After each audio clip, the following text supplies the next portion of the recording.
last speaker, our main speaker, the author of this excellent book about Rabbi Berger, is Jack Ross. Jack attended Montgomery College and George Mason University before receiving his BA in labor history from the National Labor College. Since 2005, his work has appeared at antiwar.com and Talkies magazine, and more recently in the American Conservative, History News Network, and the Washington Report on Middle East Affairs. Since 2008, he has been a regular contributor to the blog Mondo Weiss, covering the Middle East and Jewish affairs, as well as to the blog Post-Right of the American Conservative. Jack is currently working on a complete history of the Socialist Party of America to be published by Potomac Books.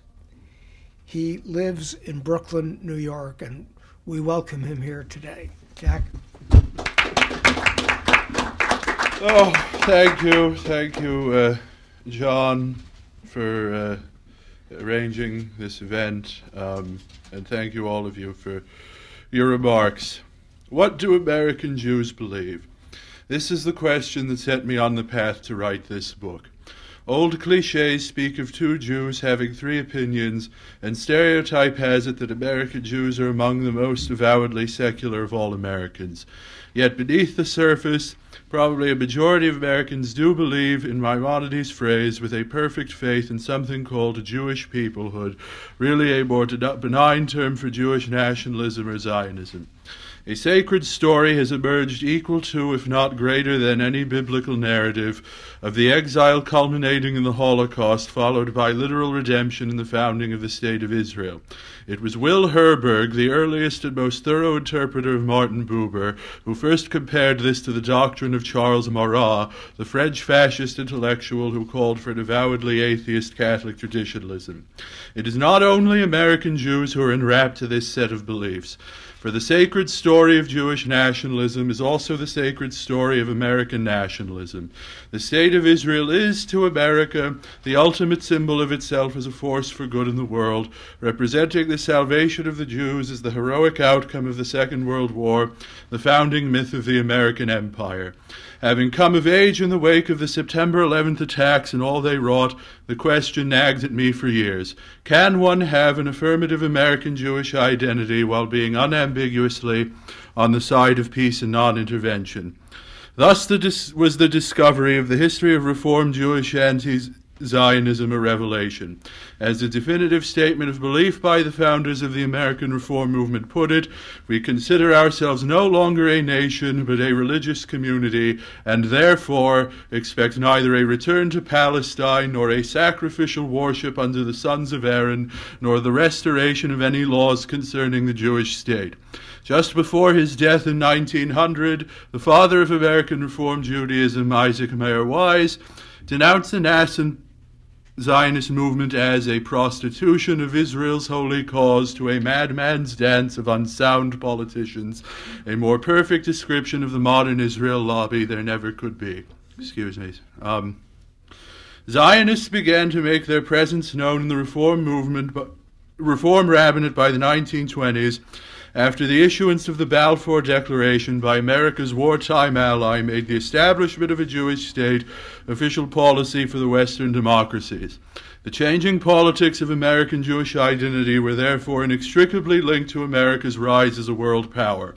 At the same time, Reform Zionists such as Stephen Wise were pushing for the establishment of an official governing body of American Jewry.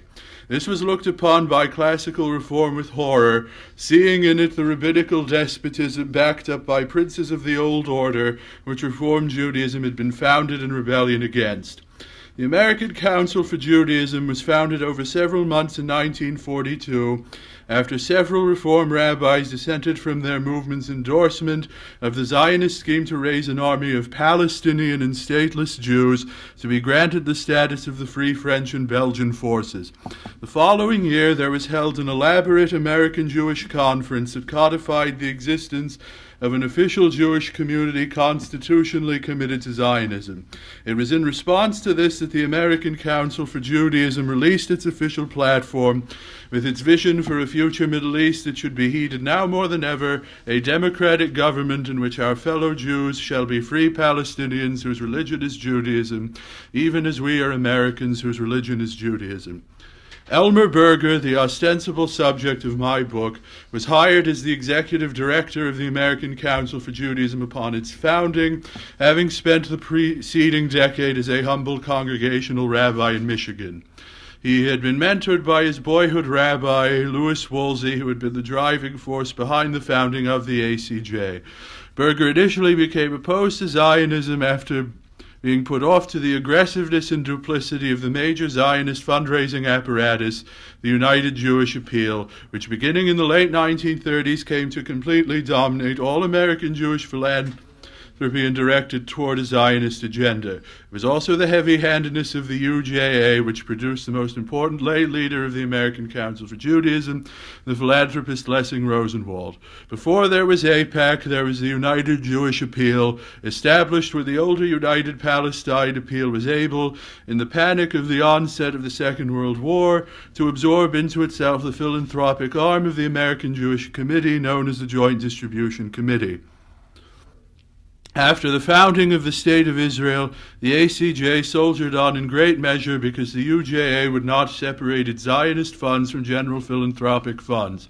Not only did this arrangement facilitate the complete Zionist takeover of all Jewish organizational life in America, confirming the ACJ's worst fears, but for a whole generation after the founding of the State of Israel, a religious devotion to fulfilling the quotas of the UJA was rigorously enforced. A viewer of the modern sensibility could be forgiven for mistaking this phenomenon for the transparent money-making rituals of certain religious cults. Indeed, in 1956, when the Reform movement finally issued what effectively amounted to a harem or writ of excommunication against the ACJ, the first and foremost charge listed was impairing the vital work of the United Jewish Appeal in a time of dire emergency.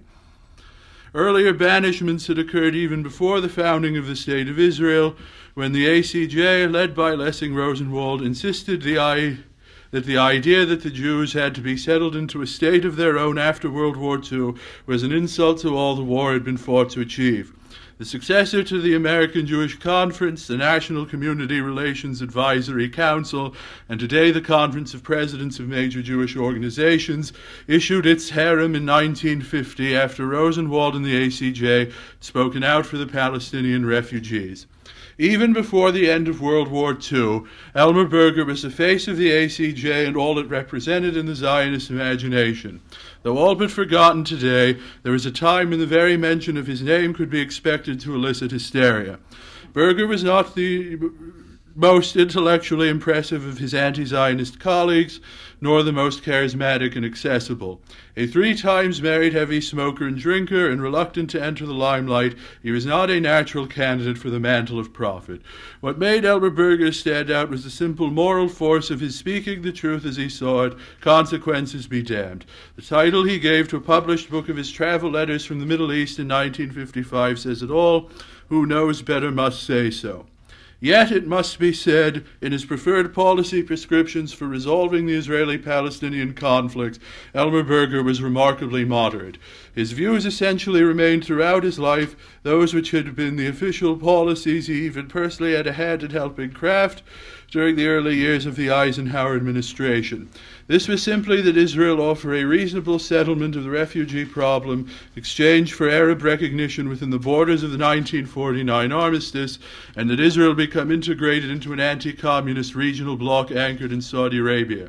In fact, one of Berger's closest friends in the U.S. government was Kermit Roosevelt, who achieved certain infamy in recent years as the CIA architect of the restoration of the Shah of Iran in 1953. These policies thus bear at least as much responsibility as Israel for the crisis which began with the September 11th attacks. The true heresy of Elmer Berger was his rejection of Zionism's first principles, that is, that the essence of Judaism should be the political imperatives of a transnational entity called the Jewish people. As American Jewish life became dominated in the post-war era by institutions committed to putting that principle into practice, Berger and his colleagues became objects of unmitigated hysteria in the Zionist imagination because, believing as it does in an idealized Jewish collective, any individual Jewish opposition to that collective is viewed as a mortal threat. The legacy of this pathology and the controversies roiling American Jewry today is unmistakable. While the hysteria of the American Jewish establishment is most often directed toward those such as J Street, who believe in and desperately want to save Zionism and the Jewish collective, the greater number of progressive rabbis and Jewish youth are joining groups such as Jewish Voice for Peace, which seriously question, if not flatly reject, the first principles of Zionism in the American Jewish establishment. For history has rarely presented such an unambiguous example of prophetic dissenters who were viciously attacked and reviled in their time, only to be completely vindicated in their warnings a generation after they passed away, as Elmer Berger and his colleagues in the American Council for Judaism. Few now deny that at the heart of both the Israeli-Palestinian conflict and the twin crisis of American Jewry is the persistent belief with a perfect faith in Jewish peoplehood, brilliantly described by the late Tony Jute as a characteristically late 19th century separatist project in a world that has moved on. Indeed, this is self-evident in the increasingly erratic demands of the current Israeli government that both the Palestinians and the world at large recognize it as the national home of the Jewish people, and that the threat to the world of such countries as Iran be viewed through this prism. An extraordinary series of events over the last decade has served to vindicate the life's work of Elmer Berger, but perhaps none stands out more than the publication in 2009 of Shlomo Sand's groundbreaking work, The Invention of the Jewish People, comprehensively deconstructing Jewish nationalism with both contemporary theories of nationalism and sources with which Berger would have been very much familiar. Is probably a book that Berger himself wished he had written at the end of his life, yet it may also be a book that shows the way forward. Before he was seized by the controversy of Zionism, the great youthful aspiration of Elmer Berger had been to use the sources on antiquity cited by Sand to prove the empirical validity of the anti-nationalist narrative of Judaism which the classical reform movement had trained him in. Berger would have been stunned enough to see that there has yet emerged at this late hour a progressive alternative of Jewish religion to that of the American Jewish establishment.